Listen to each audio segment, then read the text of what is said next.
नमस्ते बच्चों। आज आपको पाठ 4 शब्द रचना यानी कि शब्द रचना में आप ये जानोगे कि शब्द का निर्माण कैसे होता है।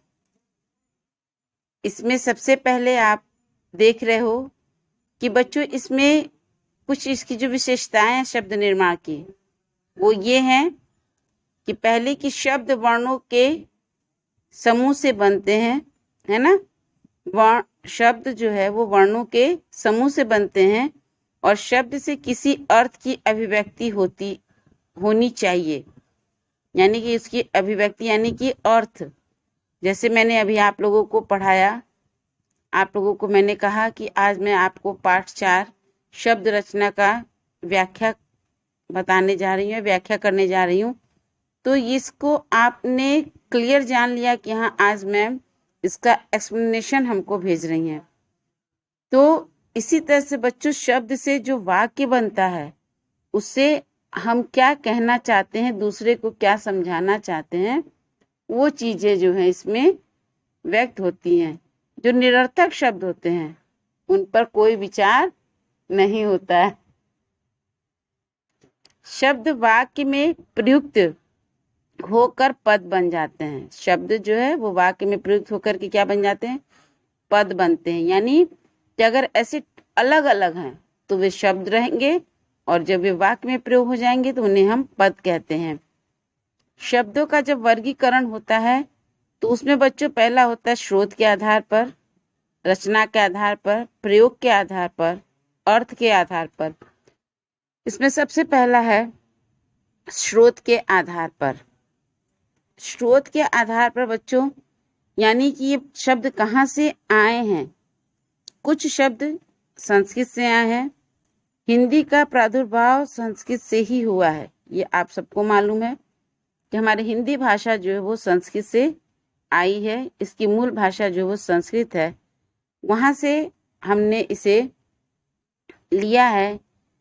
तो कुछ ऐसे शब्द जो संस्कृत के ही हैं उन्हें हम ज्यों का त्यों यहाँ पर ले लेते हैं, लेकिन कुछ है उनके बदले हुए रूप को हम लेते हैं। तो वहां पर वो तद्भव यानी कि जो संस्कृत के शब्द हैं उन्हें तत्सम शब्द, और जो हिंदी में बदल करके प्रयोग किए जाते हैं उसे हम तद्भव कहते हैं। जैसे दुग्ध है तो दुग्ध को हम जब कहेंगे तो वो तत्सम हो जाएगा, लेकिन जब उसी को दूध कहेंगे तो तद्भव होगा। रात्रि, रात, काष्ठ, काठ, है ना। इस तरह के बहुत से ऐसे शब्द हैं। कर्म, काम, अग्नि, आग, है ना। तो वे तत्सम से तद्भव बना करके ले लिए गए, तो तत्सम अलग हो गया, तद्भव अलग हो गया। फिर इसके बाद देशज शब्द, कुछ जो है क्षेत्रीय भाषाओं से चीजें आती हैं जिसे हम देशज शब्द कहते हैं। विदेशी शब्द में अंग्रेजी है, अरबी है, फारसी है, पुर्तगाली है, फ्रांसीसी है, चीनी है, तुर्की है, संकर है ना। इस तरह के जब शब्द आएंगे, क्योंकि हमारा देश कई संस्कृतियों को आत्मसात किया हुआ है। कभी डच आए, कभी पुर्तगाली आए, कभी फ्रांसीसी आए, कभी अफगानी आए, है ना, कभी मुगल वंश, कभी तुगलक वंश, मतलब हर एक जो है वो अरबी फारसी अपना अपना लेकर के आए और यहाँ पर उन लोगों ने अपनी छाप छोड़ दी और यहाँ के लोग उसे आत्मसात करते गए। सबसे बाद में अंग्रेज आए जो कि उन्होंने भी अपनी छाप छोड़ दी, जिसे आज तक हम लोग कर रहे हैं। जैसे हम अगर शिक्षक कहेंगे तो लगेगा अरे शिक्षक करें, हिंदी की हैं, अच्छा ठीक है कोई बात।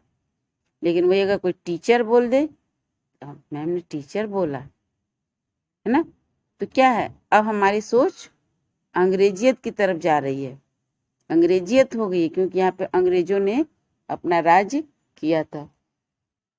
हिंदी एक ऐसी भाषा है जिसमें कि संस्कृत के साथ साथ, क्योंकि संस्कृत से तो इसका प्रादुर्भाव ही हुआ है, तो संस्कृत के साथ साथ इसमें कुछ क्षेत्रीय भाषाओं की भी भाषा शब्द आ गए हैं।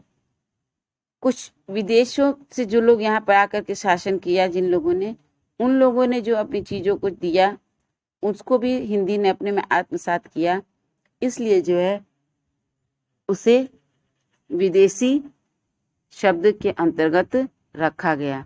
और संकर में दो भाषाओं को, जैसे रेलगाड़ी, रेल अंग्रेजी है, इन गाड़ी क्या है, हिंदी है ना। इस तरह का क्या है, इस तरह से रेलगाड़ी यानी कि ये संकर शब्द, दो भाषाओं के परस्पर मेल से जो एक शब्द बनेगा उसे हम संकर शब्द के अंतर्गत रखेंगे। इसके बाद आपका है प्रयोग के आधार पर शब्द भेद। तो इस प्रयोग के आधार पर भी विकारी शब्द, अविकारी शब्द, बच्चों इसे मैं अभी ऐसे ही समझा दे रही हूँ, इसके बाद मैं आप लोगों को इसको ब्लैक बोर्ड पे भी अच्छे से समझाऊंगी, अभी आप इसको ऐसे ही समझ लो। प्रयोग के आधार पर इसको किस तरह से करते हैं, जब शब्दों का व्याकरणीय प्रकार से यानी कि व्याकरण के रूप से इसको हम करते हैं। व्याकरणीय दृष्टि से सभी शब्द एक प्रकार के नहीं हैं। इस आधार पर शब्दों को दो वर्गों में बांटा जाता है, पहला है विकारी और दूसरा है अविकारी। विकारी शब्द संज्ञा, सर्वनाम, विशेषण, क्रिया। अविकारी शब्द क्रिया, विशेषण, संबोधवाचक, समुच्चयबोधक, विस्मयादि बोधक, निपात, है ना। विकारी शब्दों के रूप में लिंग, वचन, कारक, काल के कारण परिवर्तन होता है, लेकिन अविकारी शब्दों में किसी भी तरह का कोई भी परिवर्तन नहीं होता है, यानी कि अविकारी शब्द जो होते हैं वो अव्यय भी कहे जाते हैं। विकारी शब्द प्रयोग के आधार पर, जैसे अगर लड़की है तो सर्वनाम क्या है, संज्ञा है ना। विशेषण है, विशेषण में मान लीजिए आपका है मोटा, मोटी, पतला, पतली, छोटा, छोटी, है ना। रही, रहा, रही, गा, गेगी, ये क्या है, गाएगा, गाएगी। तो ये जो है वो विकारी शब्द में आएंगे, लेकिन अविकारी शब्द में किसी भी तरह का किसी भी परिस्थिति से परिवर्तन नहीं होता है। रचना के आधार पर शब्द भेद। रचना या बनावट के आधार पर शब्द के तीन भेद किए जाते हैं। पहला है रूढ़ शब्द, यौगिक और योग रूढ़। रूढ़ शब्द में वे शब्द होते हैं कि जो परंपरागत चले आ रहे हैं, उनको हम विच्छेद नहीं कर सकते, उनको अलग नहीं कर सकते, जैसे पेड़, जल, सूर्य, पशु आदि। यौगिक में दो या दो से अधिक शब्दों या शब्दांशों के मेल से बने शब्द को यौगिक शब्द यानी कि जुटा हुआ योग कहते हैं ना। योग मतलब जोड़ना, तो इसी तरह से यौगिक से योग से यौगिक हुआ है। जैसे विद्याधन, आलय, विद्यालय, प्रधानमंत्री। योग रूढ़, इसमें यौगिक शब्द से जो किसी विशेष अर्थ को प्रकट करते हैं योग रूढ़ शब्द कहलाते हैं। दशानन, 10, रावण, है ना, नीलकंठ, ये योग रूढ़ के अंतर्गत आते हैं। बच्चों ये आपका अभी शब्द रचना में स्रोत के आधार पर, इसके बाद आपका प्रयोग के आधार पर, अब है अर्थ के आधार पर। एकार्थी शब्द, अनेकार्थी शब्द, पर्यायवाची शब्द, विलोम शब्द। इसमें आपको एकार्थी शब्द में जिसका एक अर्थ होता है, अनेकार्थी यानी कि एक शब्द से अनेक अर्थ, पर्यायवाची एक अर्थ रहेगा, उसके कई, जैसे फूल है कहना तो कोई कुसुम कहेगा, कोई पुष्प कहेगा, कोई सुमन कहेगा, है ना। विलोम है विपरीतार्थक, दिन, रात, छोटा, बड़ा, इस तरह के अगर शब्द आते हैं तो उसे हम विलोम शब्द यानी विपरीतार्थक शब्द के अंतर्गत उसको हम रखते हैं। इसे बच्चों आप लोगों को कल मैंने बुक भेजा था आपको। अब इसे आप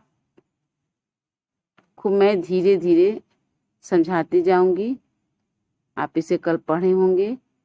वाक्यांश के लिए एक शब्द, इसमें आप लोगों का आता है कि कई शब्द है, उसे एक शब्द में कहना, जैसे अमर, अजर, है ना, अकथनीय, सर्वज्ञ, सर्वव्यापी, सर्वव्याप्त, इस तरह के शब्द जो हैं वे वाक्यांश के लिए मतलब एक कई चीजों में वो व्याख्या करके, एक सप्ताह में एक बार होने वाला साप्ताहिक, प्रतिदिन होने वाला दैनिक।